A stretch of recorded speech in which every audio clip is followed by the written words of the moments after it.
Welcome back to This Live, a Sunday talk show here on the Arise News channel.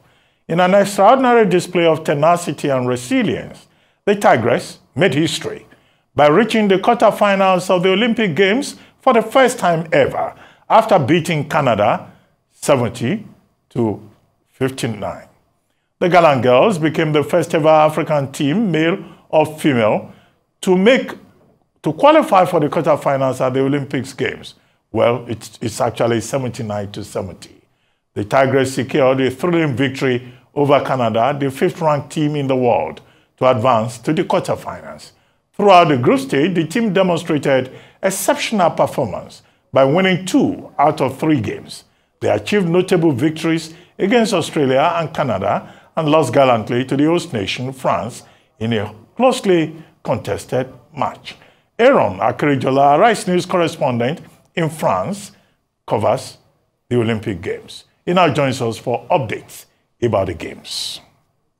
Hello, Aaron. Oh, I see you are there with Ebi Nyomo. Yes. Hello, Ebi. How are you? Okay, good to see both of you. Hello, Very Dr. quickly. Matthias. Yes. Thank you. Well, at last, something for Nigeria to smile about at the Olympics. We have the Tigress, going to the quarterfinals and recording history, making history after over 20 years, as it were. And then you have, in shot put, Chukwuemeka also qualifying for the finals of the shot put. And also we have a Favor of Philly also this morning, qualifying in the semi-finals and looking at the finals now. But first, from your end, quick updates, Aaron, and then Ebi.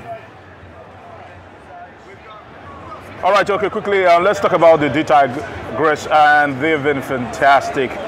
Incredible stuff from the D-Tigress, because you look at how the game actually played out, talking about the game between them and 5th round Canada. The first quarter was even Steven 18-18, it actually went. The second quarter was in favor of the Canadians, but it was in the third quarter that they laid the mile marker and screwed it in heavily, talking about ensuring that they planted their feet on the ground, firmly on the ground, to win that one. They actually beat them 23-5 in the third quarter.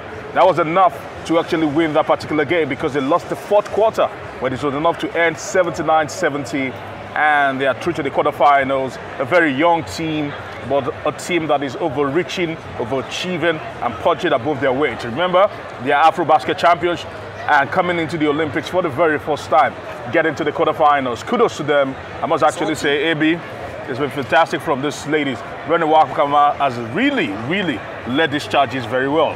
Well, Aaron, you've talked about the usefulness of the team. Not just are the players young, they have a very young coach as well, 2 years old, and she's been making different records, being the first woman to win the AfroBasket.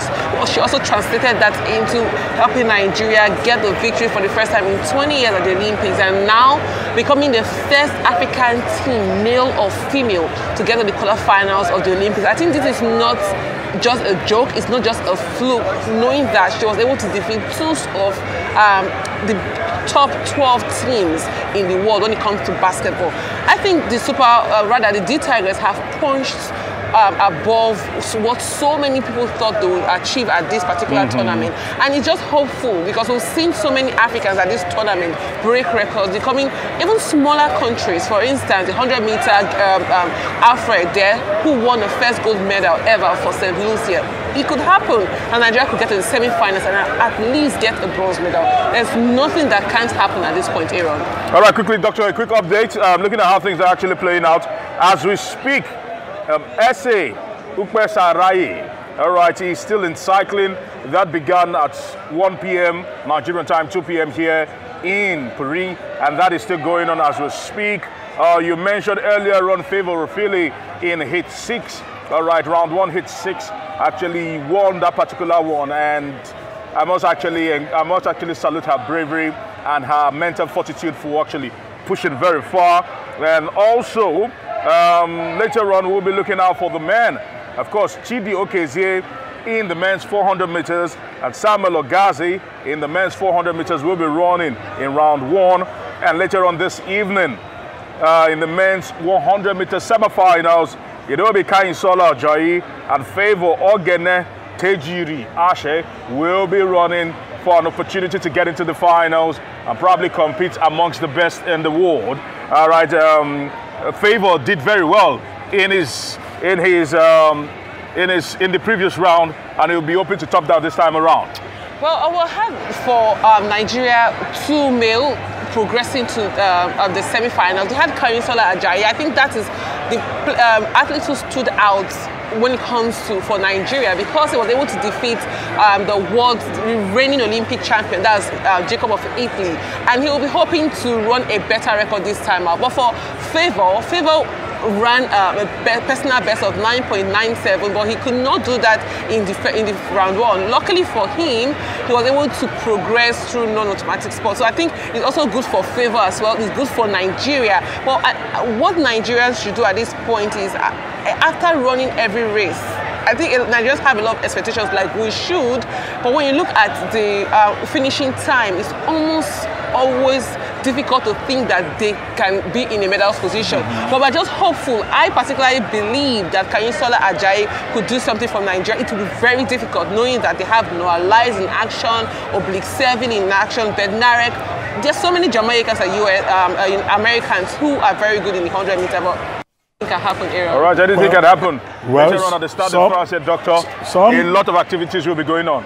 Some African teams, Egypt, Algeria, South Africa, even Uganda, are already on the medals table. Let's hope that Nigeria would get there, be lucky. Maybe in shot put or in track and field and all that. But I can't let you go without asking you to comment on Novak Djokovic winning his first Olympics gold medal.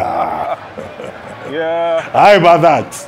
What do you think? Yeah, fantastic, I must say. Yeah, fantastic. It wasn't surprising because I felt that Alcaraz wasn't in the rich vein of form he had throughout the season, because looking at it coming into this particular one, you would have been expecting the duo of Alcaraz and Rafa Nadal to get to the finals of the men's doubles event, but that did not happen. And going against Novak Djokovic, the Joker would want to inflict pain on Alcaraz for losing back-to-back Wimbledon titles to the Spaniard. And as it stands right now, Djokovic becomes the oldest man in the history of the Olympics to win a men's single finals. Kudos to him. Alcaraz was going into that finals as the youngest. So it was the battle of the ages, the youngest versus the oldest.